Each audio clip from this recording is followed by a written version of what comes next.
Well, let me start with the word fencing.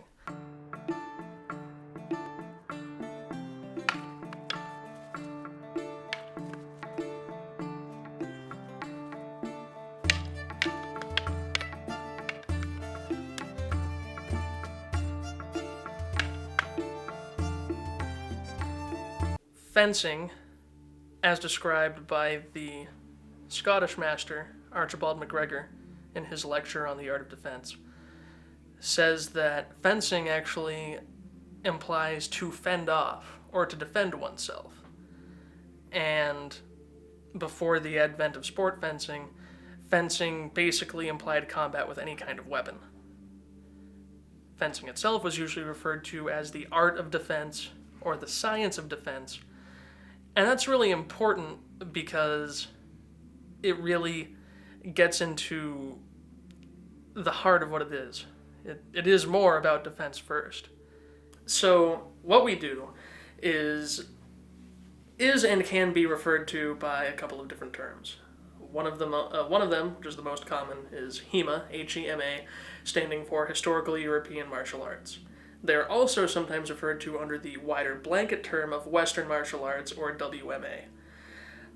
These martial arts include a range of specific arts, usually specialized around the focus of a specific weapon. But these also include unarmed techniques for wrestling and grappling, and contain a wealth of techniques for fighting mixed weapons, in some places encountering multiple opponents, and other different scenarios. So, that said, we have terminology like cuts.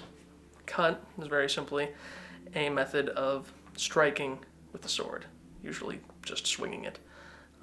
Obviously, it's a bit more complicated than that. There are a multitude of different cuts. Different arts have their own systems of naming the cuts. For example, in Anglo-Scottish broadsword, they use a radial 7-cut pattern. In German longsword, we simply have the Oberhau, or the overcut, Mittelhau, which is the middle cut, and Unterhau, which is the undercut.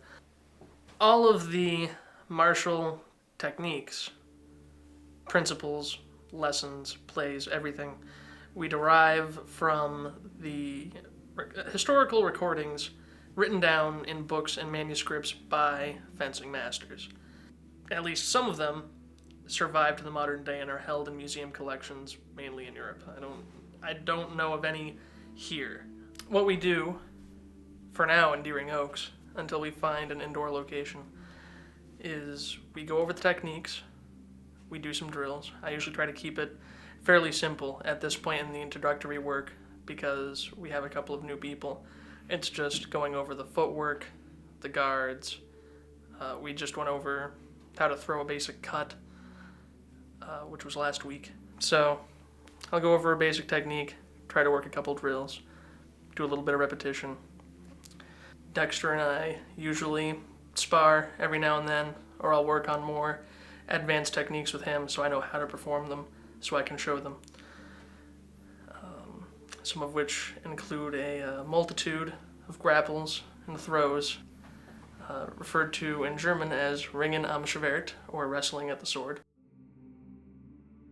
Very useful for techniques for when one closes into close distance and your blade is no longer useful.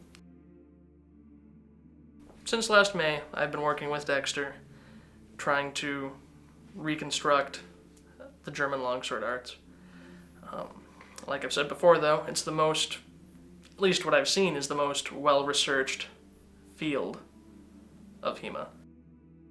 Right up there with classical rapier. So, obviously, there are a lot of groups around the world doing this. Most of the bigger and more skilled ones are in Europe. So, right now, I am a member of what is called the Historical European Martial Arts Alliance, and they are an international organization that helps people form their own clubs as affiliates, as nonprofit groups. And that's what I'm currently trying to do.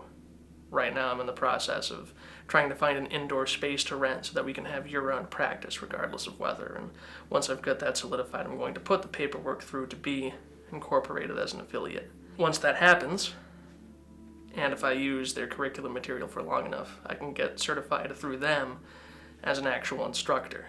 So basically at this point I'm trying to get all the resources I can to become as effective in both doing and teaching this as I can.